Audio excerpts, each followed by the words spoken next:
Stop drinking that morning glass of prune juice thinking it's protecting your kidneys because what I'm about to tell you contradicts almost everything you've been told about kidney health after 60. I've spent over 20 years in nephrology, and I still remember the exact moment a patient's lab results made me question the advice I'd been giving for a decade. Her name was Dorothy. She was 81 years old from Savannah, Georgia, and her kidney function had been sliding for 3 years despite doing everything right. What turned things around for her is something I'll reveal in just a few minutes, and I promise you it's not what you'd expect. Let's start with the numbers, because numbers are what convinced me, not opinions. A cohort analysis published through the Predimmed Plus Research Initiative followed nearly 2,000 older adults with metabolic syndrome for 3 years and found that the amount and type of water they drank was directly tied to how well their kidneys filtered blood over time, measured through something called EGFR, or estimated glomerular filtration rate, which is simply a number that tells us what percentage of your kidneys' filtering power is still working. On the more clinical side, researchers writing in the journal Nutrients found that adults over 60 who ate the most ultra processed food, and by extension drank the most soda and sugary bottled drinks, saw meaningfully faster declines in kidney function compared to those who avoided it. And here's the statistic that should stop you in your chair. By the time most people reach 75, they've lost up to 30 to 35% of their kidneys' natural filtering capacity compared to their 40-year-old self, largely because the tiny filtering units in your kidneys called nephrons begin shrinking, scarring, and dying off one by one. And unlike liver cells, they don't grow back. Before we go further, I want to ask you something, and I mean this genuinely because I read every single comment on these videos, every one. Tell me your age right now, and tell me one thing about your energy or your bathroom habits that's changed in the last 5 years that nobody else in your life really understands. I ask because your kidneys are often the quiet organ, the one that doesn't complain loudly until it's already lost half its function. And I want to know where you're starting from so I can talk to you like a real patient, not a statistic. Now, I'm going to tease you with something because I know if I don't, half of you will drift off during the middle of this list. The drink sitting at number one on this list is one that almost every doctor of my generation was trained to warn you away from. We were taught it dehydrates you, taxes your kidneys, and spikes your blood pressure. New research, some of it using a method called Mendelian randomization,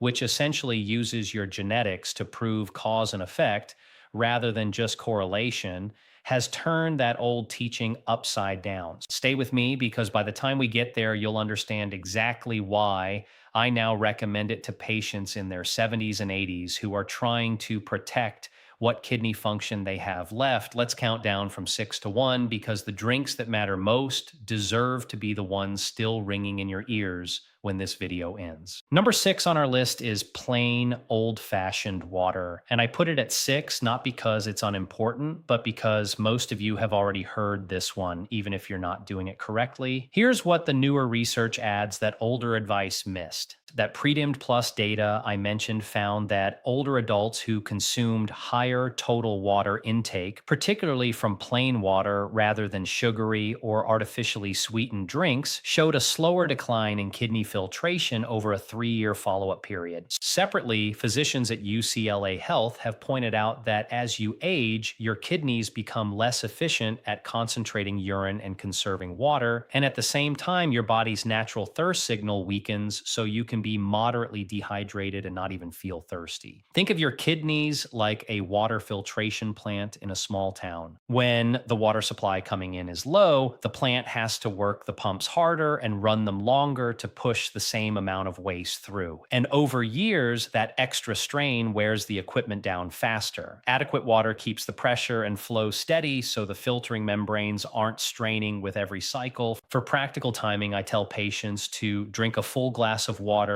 within 30 minutes of waking up, before coffee, before anything else, because you've gone 6 to 8 hours without fluid overnight and your blood is naturally thicker and more concentrated at that point. From there, small sips throughout the day, beet chugging large amounts twice a day, because your kidneys can only process roughly 1 liter per hour without being overwhelmed. The synergy tip here is pairing your water with a pinch, and I mean a genuine pinch, of a potassium rich electrolyte source like a slice of orange, because sodium and potassium balance is what actually helps your cells hold on to the hydration you're drinking instead of it passing straight through you. In our I think of Martha, 72 years old from a small town outside Columbus, Ohio, who came to my office exhausted, foggy, and convinced she had early dementia. Her adult daughter had noticed she was forgetting appointments and seemed slower to respond in conversation. When we ran her labs, her kidney markers were mildly elevated, but more strikingly, she was chronically, quietly dehydrated, drinking maybe 2 cups of fluid a day total because she'd read somewhere that limiting fluids was good for her bladder. Within 6 weeks of properly rehydrating, her mental fog lifted enough that her daughter cried in my office. That's not a dramatic kidney transplant story, but it's the kind of quiet transformation that happens every single day in exam rooms across this country. Number 5 is unsweetened cranberry juice. And I want to be very specific with that word unsweetened because the sugary cranberry cocktail sitting on your grocery store shelf is doing you no favors and may actually work against everything we're discussing today. The compounds in cranberries, called proanthocyanidins, appear to prevent certain bacteria from adhering to the walls of your urinary tract. And repeated or chronic urinary tract infections are one of the sneaky ways kidney function gets damaged in older adults, because infections that climb upward into the kidney itself, a condition called pyelonephritis, cause scarring with every episode. For aging bodies specifically, this matters more because your immune response slows down with age in a process researchers call immunosenescence, meaning infections that your body would have snuffed out quickly at 40 can now linger and climb higher into your urinary system before you even feel symptoms. Picture your urinary tract like a hallway with sticky floors. That stickiness is what allows bacteria to grab hold and climb toward your kidneys. The compounds in cranberries essentially wax that floor so nothing can get traction. For preparation, look for unsweetened cranberry juice or dilute a tablespoon of pure cranberry concentrate into a full glass of water once daily, ideally in the early afternoon rather than right before bed, since drinking any fluid too close to sleep increases nighttime bathroom trips, which disrupts the deep sleep your body needs for cellular repair. The synergy tip is pairing it with a source of vitamin C, like a few slices of bell pepper, because vitamin C acidifies urine slightly, which enhances the anti-adhesion effect of those cranberry compounds. Number 4 is beetroot juice, and this one surprises people because they associate beets with a salad garnish, not a therapeutic drink. Beets are naturally high in dietary nitrates, which your body converts into nitric oxide, a molecule that relaxes and widens blood vessels. Your kidneys receive roughly 20 to 25% of your total blood output every single minute, more per gram of tissue than almost any other organ, which means they are exquisitely sensitive to blood flow and blood pressure. Research on dietary nitrates and vascular function has repeatedly shown measurable drops in systolic blood pressure within hours of consumption. And because high blood pressure is one of the top 2 causes of kidney damage in people over 60, alongside diabetes, anything that gently and naturally supports healthy blood pressure is directly protecting kidney tissue. Here's the aging specific piece. As we get older, our blood vessels naturally stiffen, a process called arteriosclerosis, which is different from the plaque buildup of atherosclerosis, and that stiffening makes it harder for vessels to relax on demand. Nitric oxide is essentially the messenger that tells those vessels to loosen up, and beet juice keeps that messenger system active. Think of your kidneys' blood vessels like garden hoses that have sat in the sun for 30 years. They've gotten a bit rigid and cracked. Nitric oxide from beets is like running warm water through them, softening that rigidity so the flow moves smoothly instead of under strain.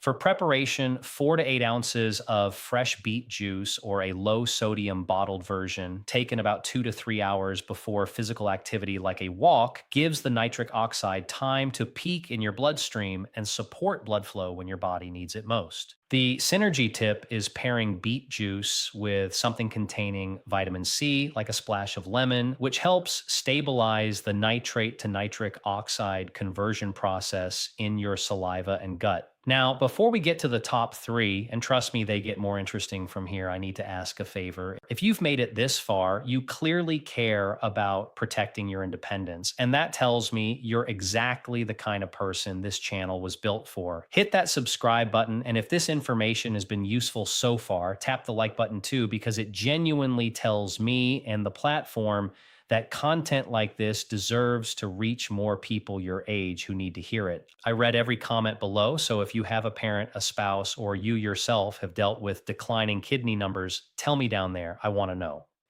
Number three is hibiscus tea, sometimes labeled as sorrel tea or Jamaica tea, depending on where you're from. And this is one I didn't fully appreciate until the research caught up to what traditional cultures had been doing for generations. A randomized, double blind, placebo controlled clinical trial conducted with 65 pre hypertensive and mildly hypertensive adults found that drinking 3 cups of brewed hibiscus tea daily for 6 weeks lowered systolic blood pressure by an average of 7.2 points more than the placebo group. And researchers noted this effect was comparable to, and in some measures larger than, the results seen in major dietary intervention trials like DASH. On a population level, a 5-point drop in systolic blood pressure is associated with meaningfully lower rates of stroke and cardiovascular death. And again, blood pressure control is directly tied to how long your kidneys keep functioning well. Why does this matter more after 60 specifically?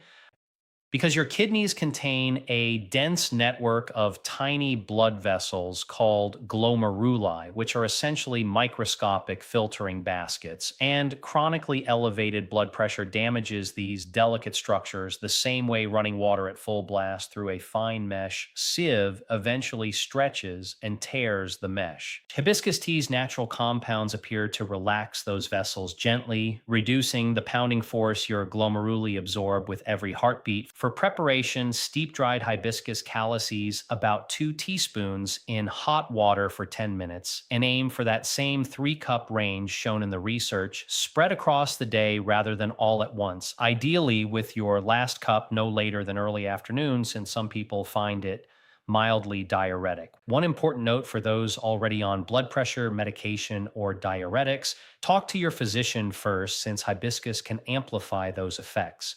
I mean, the synergy tip is drinking it unsweetened, but adding a cinnamon stick while steeping, because cinnamon has its own modest blood sugar stabilizing properties.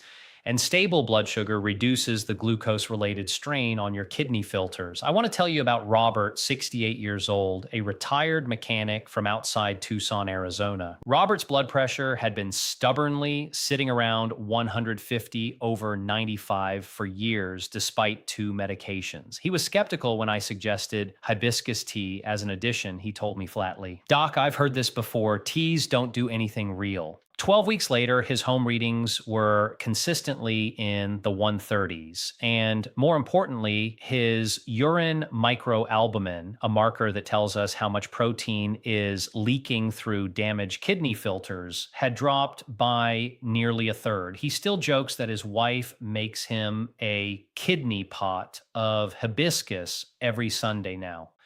Number 2 is green tea. And the reason this ranks so high is a piece of research that genuinely changed how I counsel patients. The JACC study, a large Japanese prospective cohort that followed over 110,000 men and women for a median of 19 years, found that women who drank 5 or more cups of green tea daily had roughly a 45% lower risk of dying specifically from chronic kidney disease compared to women who drank less than 1 cup a day. That's not a small effect. That's one of the more striking beverage and organ specific findings in the nutritional literature. Green tea is rich in a compound called EGCG, a type of polyphenol, essentially a plant based antioxidant that appears to reduce oxidative stress inside kidney tissue. Here's the aging connection that matters most. Your kidney cells are absolutely packed with mitochondria, the tiny energy producing structures inside every cell, because filtering blood is enormously energy intensive work. As we age, mitochondria become less efficient and produce more damaging byproducts called free radicals, a state researchers describe as increased oxidative stress. Green tea's polyphenols act like a cleanup crew, mopping up those free radicals before they damage the delicate filtering membranes further. Picture your kidney cells as a factory running 24 hours a day. The mitochondria are the generators, and over decades, those generators start throwing off more soot and exhaust. Green tea's antioxidants function like scrubbers on a smokestack, catching that exhaust before it coats and damages the surrounding equipment. For preparation, 2 to 3 cups daily, brewed for 2 to 3 minutes in water just below boiling, since fully boiling water actually destroys some of the beneficial catechins. Morning and early afternoon are ideal timing windows, both to align with when antioxidant activity in the body is most needed and to avoid the caffeine interfering with sleep. The synergy tip is squeezing fresh lemon into your green tea because vitamin C dramatically increases the absorption and stability of those catechin antioxidants in your digestive tract, in some research increasing bioavailability several times over. And now, number one, the drink I promised you at the beginning of this video, the one that upends decades of conventional medical advice, coffee. I know exactly what many of you are thinking right now because I thought it too for the first 15 years of my career. We were taught coffee dehydrates you, spikes blood pressure, and stresses the kidneys, so limit it, especially once you're older. A large scale Mendelian randomization study, which uses genetic variants to establish a much stronger case for actual cause and effect rather than mere association, found that higher genetically predicted coffee consumption was linked to better kidney function outcomes, not worse. A separate meta analysis pooling 12 clinical studies found that coffee drinkers had a lower risk of developing chronic kidney disease altogether, a lower risk of death specifically from kidney disease, with a striking 28% reduction in that mortality risk among regular coffee drinkers, and lower rates of albuminuria, that protein leakage marker I mentioned earlier. Remarkably, the protective trend appeared to strengthen in people drinking 4 or more cups daily. Even in a massive Dutch population study following over 78,000 adults, coffee drinkers showed a slower annual decline in kidney filtration compared to non-drinkers. Why would this be true when the old advice said the opposite? Coffee contains over 1,000 bioactive compounds, including chlorogenic acid, which has anti-inflammatory and antifibrotic properties, meaning it may help prevent the stiffening and scarring of kidney tissue that naturally accumulates with age. Chronic low-grade inflammation, sometimes called inflammaging, is now understood as one of the central drivers of organ decline as we get older, and coffee's compounds appear to quiet that inflammatory background noise at the cellular level. Think of your kidneys like an old sponge that's been used for years. Chronic inflammation is like grit slowly working its way into that sponge, making it stiffer and less absorbent over time. The compounds in coffee act almost like a gentle rinse, helping keep that sponge more pliable and functional for longer. For practical use, 2 to 3 cups daily, ideally before early afternoon so it doesn't disrupt your sleep, since poor sleep itself is independently linked to worse kidney outcomes. And I recommend black coffee or with a small splash of milk because the heavy cream and sugar-laden versions negate much of this benefit and add the kind of processed sugar load that actually worsens kidney strain. The synergy tip, and this is one most people miss, is drinking a full glass of water alongside your coffee, not because coffee is dehydrating in the way we once assumed. Current research suggests that effect is minimal with regular consumption, but because the combination supports the same healthy total fluid volume we talked about back at number 6, giving your kidneys steady, adequate blood flow to work with alongside coffee's anti inflammatory benefits. This brings me back to Dorothy, the 81-year-old from Savannah I mentioned at the very beginning. Dorothy had cut coffee entirely from her life 8 years earlier because a doctor decades ago told her it was bad for her kidneys. When we reviewed her full history together, I suggested she reintroduce 2 cups of black coffee daily alongside consistent hydration and swapping her nightly soda for hibiscus tea. 18 months later, her EGFR had stabilized for the first time in years. Her nephrologist, a colleague of mine, actually called me confused about the improvement until I explained what we'd changed. Dorothy told me with tears in her eyes that she'd been so afraid of needing dialysis, of losing her ability to live alone, to garden, to drive to see her grandchildren. That fear is what this whole video is really about. Because at the end of the day, none of this is really about lab values on a piece of paper. It's about whether you can still live in your own home next year. It's about whether you need help getting to the bathroom, whether you can still travel to see your grandchildren, whether you're tethered to a dialysis chair 3 times a week or free to spend your mornings exactly how you choose. Your kidneys are quiet workhorses. They rarely complain until they're already significantly damaged, which is exactly why the small, consistent choices you make with something as simple as what's in your glass or your mug matter so much more than people realize. It is never too late to start. I have watched patients in their 80s turn around numbers that specialists had written off as a lost cause simply by rebuilding these daily habits with intention. Your independence, your dignity, and your quality of life in the years ahead are in large part still within your control. If this video gave you something you didn't know before today, subscribe to this channel so you don't miss what we cover next, and hit like so more people your age can find this information too. All the studies I referenced today are linked down in the description if you want to read them yourself or bring them to your next doctor's visit. Now, I want to hear from you in the comments. Which of these 6 drinks are you already having, and which one surprised you enough that you're going to try it starting tomorrow morning?